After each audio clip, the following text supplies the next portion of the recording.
నమస్కారం. Welcome to my channel. ఈ వీడియోలో ఏపీ ప్రభుత్వ ఉద్యోగుల మరియు పెన్షనర్ల యొక్క అతి ముఖ్యమైన సందేహాలకు సంబంధించి సమాధానాలైతే ఈ వీడియోలో తెలుసుకోబోతున్నాము. వీడియో అయితే ఎక్కడే కానీ స్కిప్ చేయకుండా ఎండ్ వరకు చూసేయండి. అప్పుడు ఇన్ఫర్మేషన్ పూర్తిగా అర్థమవుతుంది. అలాగే వీడియో చూస్తున్న ప్రతి ఒక్కరు లైక్ చేయండి ఫ్రెండ్స్. ఈ వీడియోని తోటి ఉద్యోగ, పెన్షనర్ మిత్రులతో అయితే షేర్ చేయండి. కొత్తగా మన ఛానల్ చూస్తున్న వారు ఇంకా ఎవరైనా సబ్స్క్రైబ్ చేసుకోకపోతే వెంటనే మన ఛానల్‌ని సబ్స్క్రైబ్ చేసుకోండి. సబ్స్క్రైబ్ చేసుకోవడం వల్ల నేను చేసే ప్రతి ఒక్క వీడియో మీ వరకు రీచ్ అవుతుంది. ఇక ఆలస్యం చేయకుండా వివరాల్లోకైతే వెళ్ళిపోదాము. సో ఫ్రెండ్స్, ఇక విషయానికి వచ్చినట్లయితే చాలామంది ఉద్యోగులు మరియు పెన్షనర్లు తమకు ఎదురవుతున్న రకరకాల సమస్యల గురించి, సందేహాల గురించి అడుగుతూ ఉన్నారు. సో అందరి ప్రశ్నలకు సంబంధించి సమాధానాలను, ముఖ్యాంశాలను ఈ యొక్క వీడియోలో అయితే వివరంగా అందజేశాను. సో వీడియోనైతే చివరిదాకా చూసేయండి. ముఖ్యంగా మనకు అడుగుతున్నటువంటి సందేహాలలో ప్రధానంగా ఎక్కువ మంది 2018 నాటి డీఆర్ అరియర్స్ గురించి ఏమిటి అనైతే క్వెషన్ చేస్తూ ఉన్నారనమాట. అంటే చాలామందికి జమయ్యాయి. ఇంకా కొంతమందికి జమ కాలేదు ఒక 10% వారికి జమ కాలేదని చెప్పుకున్నాం కాబట్టి, అలాగే కొంతమందికి 3 విడతలు మాత్రమే జమ అయ్యాయి. మామూలుగా 6 విడతల జమ కావాల్సింది 3 విడతలు మాత్రమే జమ అయ్యాయి. మిగతా 3 విడతలు ఎప్పుడు జమ అవుతాయి? ఇట్లాంటివన్నీ గూడా ఎక్కువ సందేహాలైతే దీనికి సంబంధించి రావడం జరిగిందనమాట. సో యాక్చువల్‌గా వీటిని జనవరి 14 విడుదల చేశారు ప్రభుత్వము. సో అప్పటినుంచి చాలామందికి జమ అయ్యాయన్నమాట. 90% వరకు కూడా జమ అయ్యాయి. మిగిలినవి సాంకేతిక కారణాల వల్ల ఆగిపోయాయి. ఏదైతే బ్యాంక్ కోడ్, ఐఎఫ్ఎస్‌సి కోడ్స్ ఆహ్, మిస్ మ్యాచ్ అయ్యాయో, లేదంటే ఆహ్, డెత్ అయిన పెన్షనర్స్, మరణించిన వారికి సంబంధించి వారసులు క్లెయిమ్ చేసుకోకపోవడం, ఇలాంటి కారణాలైతే తెలియజేశారు. సో ఏదేమైనా మన సైడ్ నుంచి కూడా మనకు రావాల్సిన, హక్కుగా రావాల్సినటువంటి ఈ యొక్క బకాయిలను వారి వారసులైతేనేమి, ఒకవేళ చనిపోయిన వారుంటే, లేదంటే మీకే రాలేదంటే ఖచ్చితంగా మీ యొక్క ఎస్‌డిఓ కార్యాలయం, ట్రెజరీ ఆఫీస్‌కెళ్ళి మీరైతే సంప్రదించి మీకు ఎందుకు ఆగిపోయే కారణం తెలుసుకొని, వాటికి సంబంధించి ప్రాసెస్‌లో అయితే పెట్టే ప్రయత్నం అయితే చేయండి ఫ్రెండ్స్.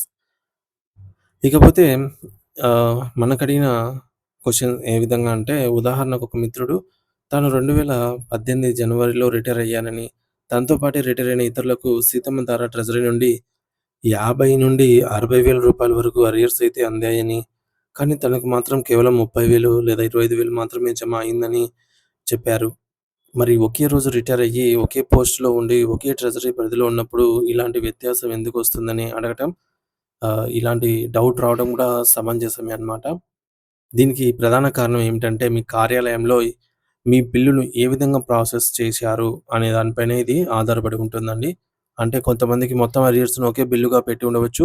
మరి కొంతమందికి 3 విడతలుగా గూడా బిల్లులను వేర్వేరుగా సమర్పించి ఉండవచ్చు. ఇలాంటి సాంకేతిక కారణాలతో మనకు ఈ విధంగా జరుగుతూ ఉంటుందన్నమాట.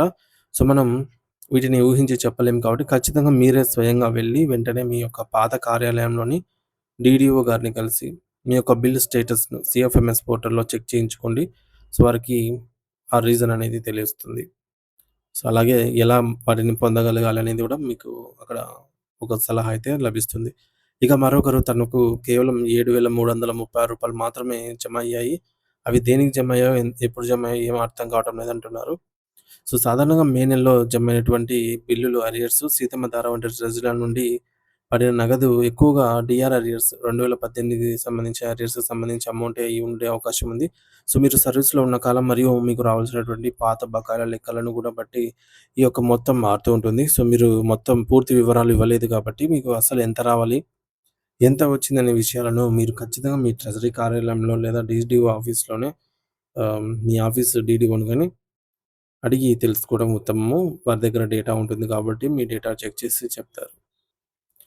అలాగే 19,000 పైన రావాల్సిన వారికి గూడా తక్కువ అమౌంట్ పడింది. అదే అది ఒక విడత మాత్రమే అయి ఉండవచ్చు. సో ఇలా తక్కువ అమౌంట్ వచ్చిన వారికి మీ బిల్ నంబర్‌లు ద్వారా సెర్చ్ చేస్తే గనక మనకు స్పష్టత అనేది వస్తుంది. సో ఇదైతే మీరు మీ కార్యాలయ డీడీఓను సంప్రదించండి. లేదంటే ఎస్‌టిఓ గారికి కూడా సంప్రదించవచ్చు. ఇక ఎయిడెడ్ కాలేజీ లెక్చరర్స్ మరియు స్కూల్ టీచర్స్ సమస్యలు కూడా ఈ మధ్య కాలంలో ఎక్కువగా కనిపిస్తున్నాయి. ఏప్రిల్ 2020 నుండి డిసెంబర్ 2021 మధ్య రిటైర్ అయినటువంటి వారికి ఈఎల్ ఎన్కాష్‌మెంట్ డిఫరెన్స్ అయితే రావాల్సి ఉంది. కానీ దురదృష్టవశాత్తు వీటికి సంబంధించి బిల్లులు ట్రెజరీకి వెళ్ళటం లేదు.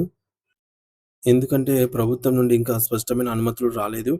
మరియు సీఎఫ్ఎంఎస్ సైట్‌లో కూడా ఆ ఆప్షన్ అయితే ఇంకా ఎనేబుల్ కాలేదు. సో, దీనికోసం మీరు వ్యక్తిగతంగా ఎవరి చుట్టూ తిరగాల్సిన అవసరం లేదు. కానీ రికార్డు కోసం ఒక వినతి పత్రాన్ని మీరు టీడీఓ గారికి పోస్ట్ ద్వారా పంపించడం మంచిది. సో, ఈ విధంగా అయితే కోర్టులో ఇంకా న్యాయ పోరాటాలైతే జరుగుతున్నాయండి. వాటికి సంబంధించి కూడా మనకు న్యాయం జరుగుతుంది అనైతే ఆశిద్దాము. ఇక ఆంధ్రప్రదేశ్ మరియు తెలంగాణ రాష్ట్రాల మధ్య ఉన్న పెన్షన్‌ల వాటా గురించి గూడా కొందరు అడుగుతూ ఉన్నారు. ఒక మిత్రుడు తనకు తెలంగాణ వాటా అనేది పూర్తిగా వచ్చింది. కానీ ఆంధ్ర వాటా రాలేదని చెప్తున్నారు. సాధారణంగా ఇలాంటి సమస్యలు టెక్నికల్ లోపాల వల్ల వస్తాయి. సో, పెన్షన్ ఆఫీస్‌లో దీనిపై ఒక ఫిర్యాదు ఇస్తే వారు మీ డేటాను వెరిఫై చేసి పరిష్కరిస్తారు. అలాగే మరొక వ్యక్తి ఈ విధంగా అడుగుతున్నారండి. ఎస్‌బీఐ కాంప్రహెన్సివ్ పెన్షన్ ప్యాకేజీ గురించి ఆహ్, వ ఎవరు అర్హులని అడుగుతున్నారనమాట. సో, వయోపరిమితి 70 సంవత్సరాలు లోపు ఉన్న పెన్షనర్స్ ఈ యొక్క ఎస్‌బీఐ కాంప్రహెన్సివ్ పెన్షన్ ప్యాకేజీకి అర్హులైతే అవుతారు. గుర్తుంచుకోగలరు. సో, కాబట్టి ఈ సదుపాయాన్ని ఉపయోగించుకోగలరు. ఇక కుటుంబ పెన్షన్ విషయంలో ఒక ముఖ్యమైన ప్రశ్న గూడా మన వరకు అయితే వచ్చిందండి. మన మిత్రులలో ఒకరు ఈ విధంగా అడుగుతున్నారు. వితంతువు అయినటువంటి కుమార్తెకు పెన్షన్ వస్తుందా అని. వితంతువు అయిన కుమార్తెకు పెన్షన్ అనేది ఖచ్చితంగా వస్తుందండి. అయితే ఇక్కడ ఒక నిబంధన ఉంది. అదేంటంటే ఆమె తన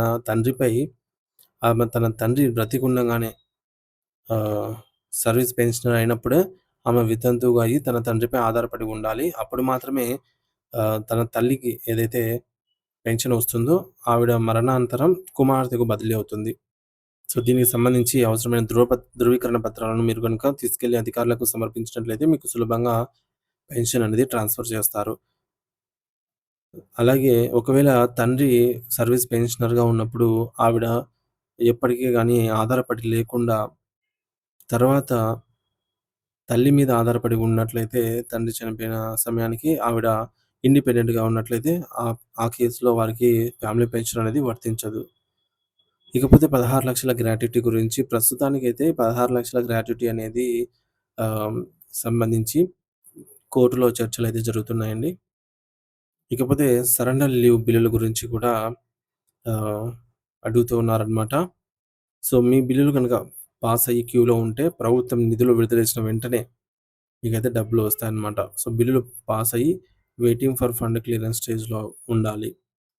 సో, అప్పుడు మాత్రమే ఎస్ఎల్స్ అనేవి వస్తాయి. వ్యక్తిగత సమస్యలు ఉన్నవారు స్వయంగా డీడీఓ లేదా ట్రెజరీ అధికారులను సంప్రదించి పరిష్కరించుకోగలరనమాట. ఇదే ఉత్తమమైన మార్గం. ఏ చిన్న కొత్త సమాచారం వచ్చినా సరే వెంటనే మీకైతే వివరాలు తెలియజేస్తాను. సో, ఇది ఫ్రెండ్స్ ఇప్పటి వరకున్న తాజా సమాచారము. సో, మీకైతే ఈ వీడియో నచ్చిందనైతే అనుకుంటున్నాను. అలాగే ఈ వీడియోలో మీకేమైనా సమస్యలు ఆహ్, ఉన్నవారు ఎవరైనా సరే దీనికి సంబంధించి ఇంకా ఏమైనా వేరే సమస్యలున్నా మీరు ఖచ్చితంగా నిర్మొహమాటంగా ఇక్కడ కామెంట్ సెక్షన్‌లో అయితే కామెంట్ ద్వారా తెలియజేయండి. అలాగే తోటి ఉద్యోగ పెన్షనర్స్, ఫ్యామిలీ పెన్షన్ మిత్రులతో కూడా ఈ వీడియోనైతే షేర్ చేయండి. Thank you for watching this video.